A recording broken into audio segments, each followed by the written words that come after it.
melihat dari sisi infrastruktur sih sudah cukup luas, nyaman, sudah memberikan ruang-ruang yang sesuai dengan kebutuhan target marketnya. Ada ruang anak, ada ruang baca untuk remaja, ada ruang baca untuk umum gitu ya. Jadi semua orang sudah bisa memilih sesuai dengan kebutuhannya, dan mereka pasti akan menginterpretasikan atau meriletkan atau merelasikan ruang saya mana ya, anak-anak atau enggak ya gitu.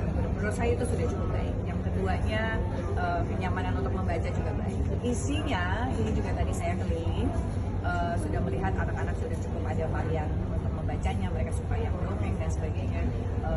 Ketersediaan buku pelajaran juga baik, tapi tadi saya bilang buku-buku bahasa Inggris ini penting juga, rujukan-rujukan keilmiahan atau keilmuan ini penting untuk di-upgrade terus, karena sehingga peserta didik dari semua level, nah itu SMP terutama mahasiswa ya, bisa mengetahui rujukan-rujukan yang bersifat pengetahuan ilmiah ini juga dari sisi bahasa Inggris, karena terkadang terjemahan padanan katanya itu sulit untuk ditemukan kan belum tentu. Jadi rujukan bahasa Inggris ini penting juga untuk dimiliki perpustakaan khususnya di Aceh untuk komparasi atau perbandingan, sehingga anak-anak peserta didik kita tahu dari perspektif yang pertama. Yang keduanya menurut saya yang terpenting lagi juga bahwa ini kolaborasi antara pemerintah dan pemerintah daerah untuk terus mengupgrade isi varian buku-buku di perpustakaan ini juga menjadi suatu hal yang sangat penting dan krusial.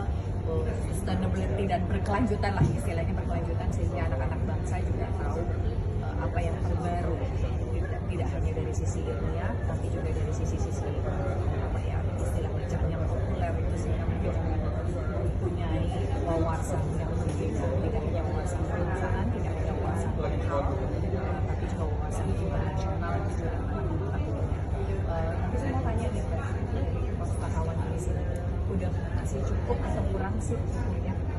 Sebenarnya kalau memang kita lihat dari pengunjung saat ini, kalau kita lihat masih kurang ya variannya. Ya ada orang yang tanya terus nggak taunya nggak ada gitu ya, sedih banget ya. Kayak menunya kurang lah ya gitu. Dan menu lain menurut saya yang terpenting adalah bagaimana kita menyediakan buku-buku yang bisa diakses oleh penyandang disabilitas, khususnya untuk tunanetra. Karena tadi kami melihat bacaan-bacaan yang braille itu masih kurang ya, masih belum banyak. Satu, yang kedua, dan tentu Perpusnas juga dan bersama kolaborasi dengan Perpusda tingkat provinsi maupun kabupaten kota sama-sama duduk menganggarkan 21 lembar yang ditransformasi dari buku bacaan biasa ke buku bacaan yang bisa diakses oleh teman-teman kita saudara-saudara kita yang tunanetra. Ini berapa sih harganya? Karena kalau buku-buku yang bersifat apa sih disebutnya risalah-risalah yang kuno ya, harus ditranslate itu kan harganya 250.000 satu lembar. Nah, bagaimana kalau ini supaya ada dukungan anggaran secara berkelanjutan bagi saudara-saudara kita yang punya disabilitas, khususnya yang tunanetra.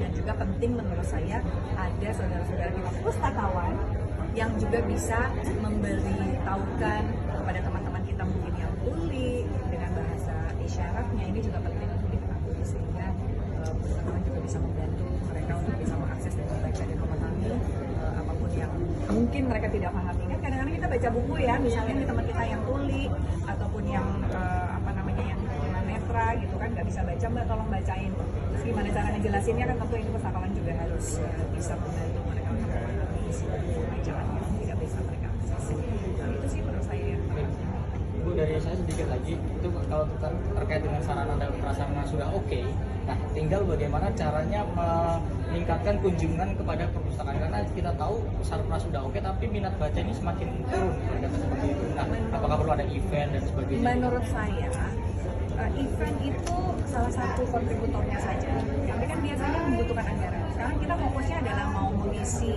ya, anggarannya itu mau untuk event atau untuk isi perpustakaannya gitu. Jadi menurut saya yang terpenting sekali adalah bahwa ini adalah kerjasama di semua unit ataupun unit stakeholder ya, dalam hari ini misalnya keluarga, untuk meningkatkan minat baca. Gimana orang tua bisa mengajak anaknya untuk baca, sampai tidak suka baca karena orang tuanya juga suka baca. Tentu ini adalah kebiasaan, bagaimana menghabituasi, membiasakan minat baca ini tumbuh sejak kecil. Dari zaman dulu saya mah mungkin ngedongeng, tapi belum tentu saya bisa ngedongeng sama anak saya gitu. Nah, kenalilah kebiasaan anak. Bagaimana cara belajar anak ini juga akan meningkatkan minat bacanya dia. Apakah anak suka yang sambil jalan, sambil bergerak, misalnya yang motorik, misalnya anaknya suka belajar, ya berarti orang tuanya harus mengajak anaknya keluar ruangan misalnya, kemudian dia akan menceritakan tentang bagaimana tumbuhan ini tumbuh, sehingga ketika ibunya tidak bisa jawab, misalnya pura-pura nggak bisa jawab, ibu bapaknya, terus ngajak anak ini kita ke perpustakaan supaya kita bisa tahu bagaimana bahasanya apa, ilmunya seperti apa, tumbuhan itu Allah ciptakan untuk bisa tumbuh misalnya, itu mengajak mereka untuk meningkatkan minat baca. Lalu kemudian jangan sampai juga perpustakaannya isinya nggak ada, begitu datang ke sini, Mbak ada nggak sih bagaimana tumbuh kembang tumbuhan tanaman? Oh nggak ada, datang itu sedih juga, nanti anaknya langsung ya nggak ada. Nah ini juga harus dipikirkan. Namun tentu tidak semua keluarga bisa membeli.